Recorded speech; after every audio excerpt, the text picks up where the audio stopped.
नमस्कार, मी Niranjan easy news मध्ये आपल्या सर्वांचं मनपूर्वक स्वागत. एक दिवस उशीर झालाय, पण नागपूरच्या दंगलीबद्दल बोलणं खूप जरुरी आहे आणि मला खरंच एका विषयाबद्दल सविस्तर बोलायचंच होतं. असं म्हटलं जातं की तरुण जे असतात किंवा विद्यार्थी जे असतात, या तरुणांवरती आणि विद्यार्थ्यांवरती बर्डन ऑफ द फ्युचर असतं, म्हणजे भविष्याचा त्यांच्यावरती बोजा असतो. आपल्या सर्वांवर, म्हणजे माझ्या वयाचे असतील किंवा माझ्यापेक्षाही मोठे असतील, माझ्यापेक्षा थोडे लहान लोक असतील, या सर्वांवरती बर्डन ऑफ द पास्ट असतं. म्हणजे भूतकाळामध्ये घेतलेली आपली कमिटमेंट्स, आपण केलेल्या कमिटमेंट्स, आपण घेतलेली कर्ज, या सगळ्या गोष्टींचा आपल्यावरती एक दबाव असतो, दडपण असतं. तसं तरुण आणि विद्यार्थ्यांवर नसतं. विद्यार्थ्यांवरती भविष्याचा बोजा असतो, कारण त्यांना भविष्य घडवायचं असतं. बर्डन ऑफ द फ्युचर या तरुणांवरती असतं. आणि ज्यांच्यावरती बर्डन ऑफ द फ्युचर आहे, त्यांना आपण वर्तमान कुठल्या पद्धतीचं देतोय याचा खरोखर खूप गांभीर्याने सगळ्यांनी विचार करण्याची गरज आहे.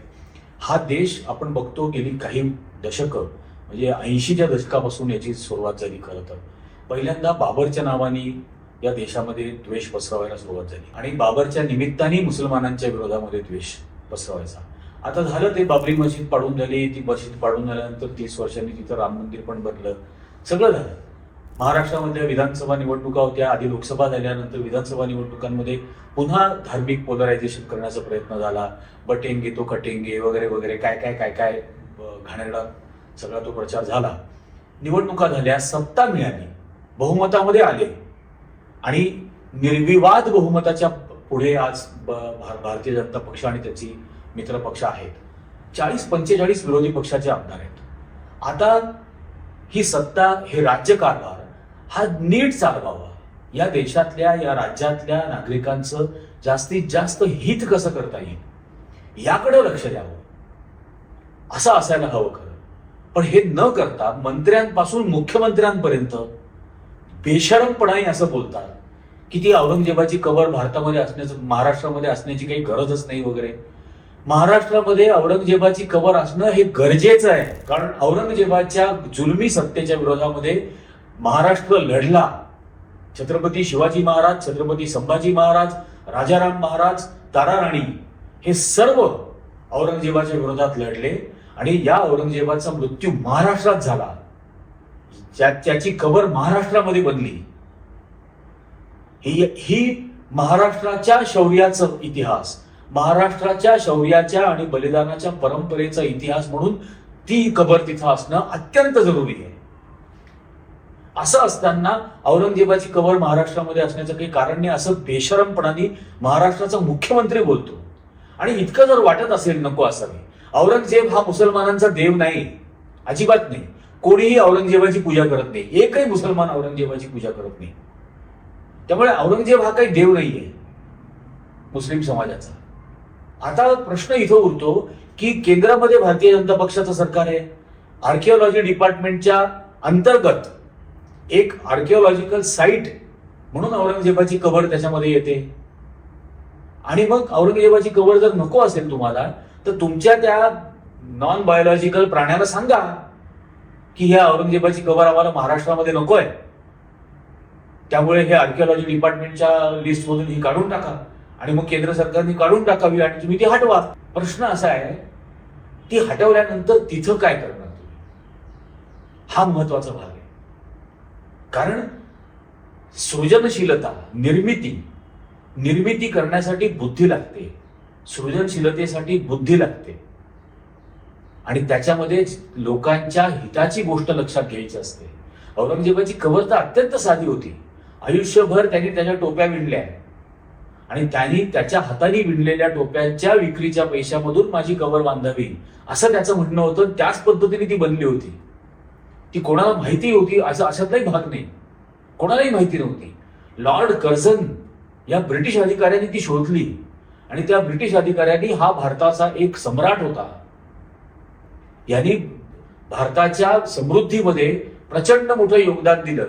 या औरंगजेबाच्या काळामध्ये भारताचा जगाच्या जीडीपी मधलं भारताचं योगदान हे 34% होतं. 34% जगाच्या जीडीपीत. अशा औरंगजेबाची कबर ही लॉर्ड कर्झननी बांधली. तिथं जो संगमरवर आज दिसतो तो लॉर्ड कर्झननी लावला, हा काँग्रेसने नाही लावला. तो जो येडा मुख्यमंत्री महाराष्ट्राचा बोलतो काँग्रेसच्या काळामध्ये ती बनली, काँग्रेसच्या काळात नाही बनली, ही लॉर्ड कर्झननी बनवली. आणि आता ती यांना हटवायची आहे. समजा करणार काय, हा सर्वात महत्वाचा भाग आहे. आज नागपूरमध्ये जी दंगल घडली ती कशामुळे घडली? ती औरंगजेबाचा फोटो किंवा औरंगजेबाचा एक पुतळा जाळला तिथं म्हणून नाही झाली. त्या औरंगजेबाचा पुतळा जाळत असताना, त्याचे फोटो जाळत असताना त्याच्यावरती चादर टाकली गेली दर्ग्यातली, आणि त्या चादरीवरती आयत होती, कलमा ज्याला म्हणतात, म्हणून राग झाला. औरंगजेब हा देव नाहीच आहे, औरंगजेबाचा पुतळा जाळा असंच नागपूरचे मुसलमान म्हणत होते. त्यांची काहीच हरकत नव्हती त्या गोष्टीला. पण हे जे बजरंग दल सारखे फ्रिंज एलिमेंट निर्माण करून ठेवले, मवाल्यांची टोळकी, यांनी त्या उन्मादामध्ये ती कलमा असलेला चादर जाळली आणि म्हणून मुस्लिम समाजाचा उद्रेक झाला. गेली 11 वर्ष त्यांची सत्व परीक्षा बघितली जाते मुस्लिम समाजाची या देशात. पहिल्यांदा काय, घरवापसी, त्याच्यानंतर बीफच्या नावाने लिंचिंगच्या घटना सुरू केल्या, त्याच्यानंतर लव जिहादच्या नावाने सुरू केलं, मग चित्रपट काढायला सुरुवात केली त्यांना विलन दाखवायला. म्हणजे अगदी तो राजपूत किल्लेदार सिंहगडावरचा तानाजी चित्रपटामधला तो उदय भानू, हा उदय भानूचा संपूर्ण वेशभूषा सुद्धा मुसलमानासारखी दाखवली चित्रपटात. काही कारण नव्हतं. तो जो काय आदिपुरुष काहीतरी एक चित्रपट निघाला रामायणावरती, त्याच्यामधला रावण सुद्धा हा मुस्लिम असल्यासारखा दाखवला, दाढी बिडी असलेला.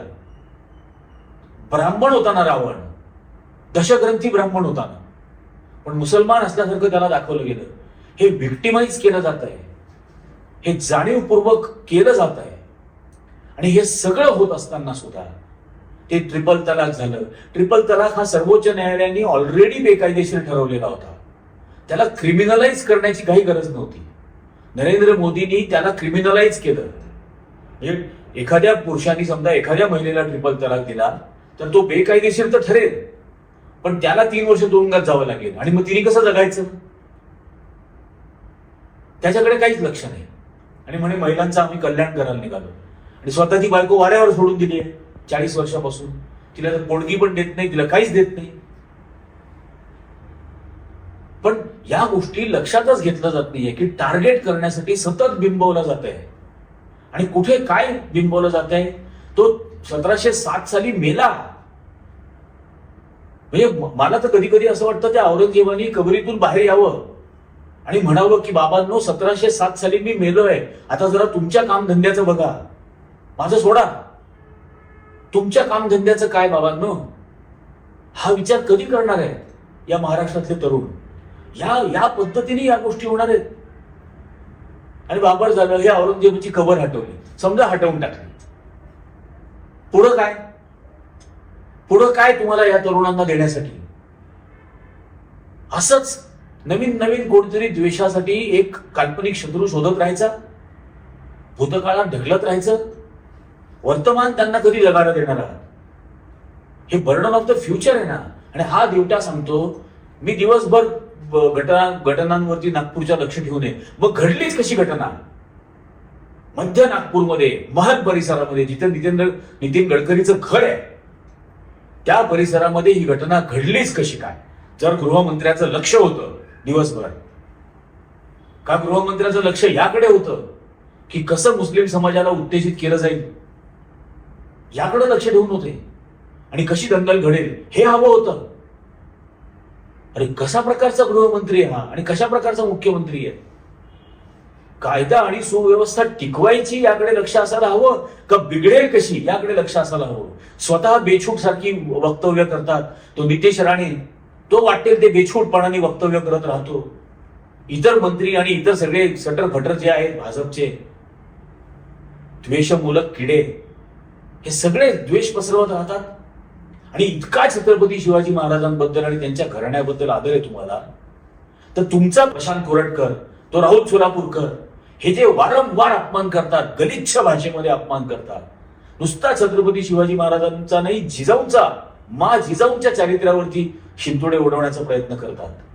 तेव्हा तो भिडे बोलत नाही. मनोहर कुलकर्णी त्याच्याबद्दल तो बोलणार नाही.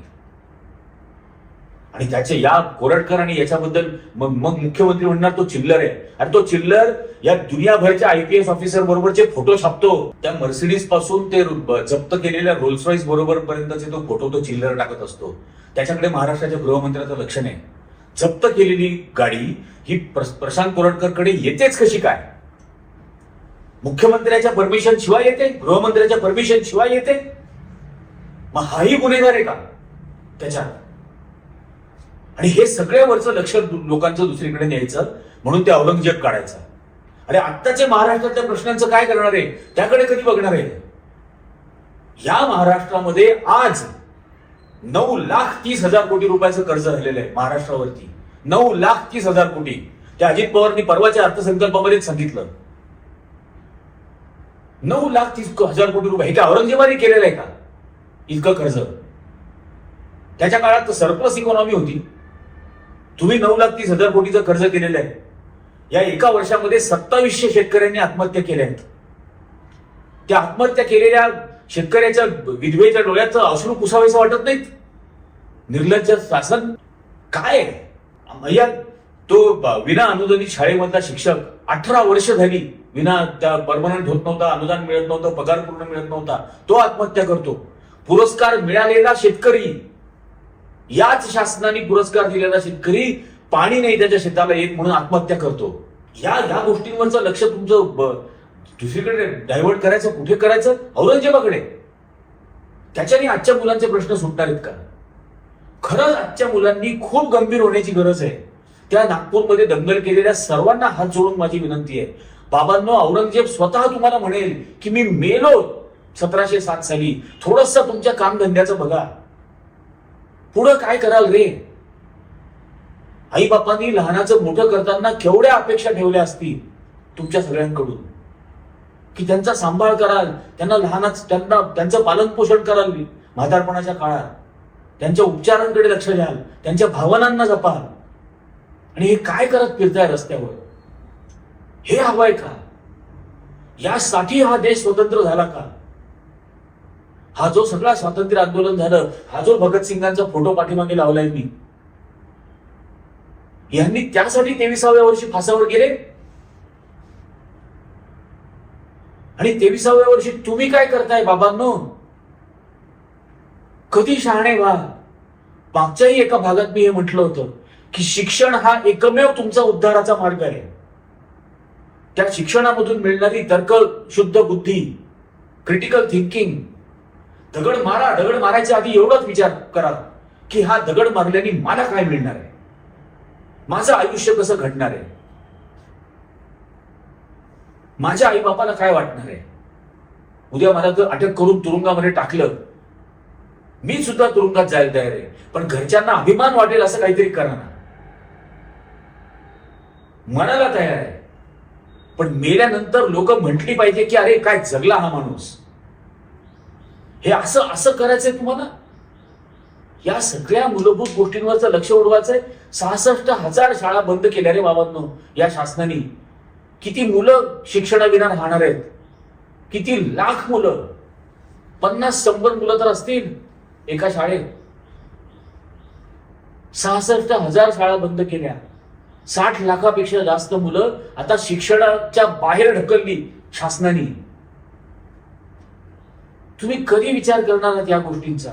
काय करायला हवं राज्यकर्ते म्हणून आणि काय करतायत याच्याने होणार आहे का? ते पुतळे उभारायचे. ते वपू काळेंचं वाक्य होतं, पुतळे उभारून खरोखर स्फूर्ती मिळते का? ते सवयीचे झाल्यानंतर तिकडे नजर तरी वळते का? काय होणार आहे पुतळ्यांचे बांधून?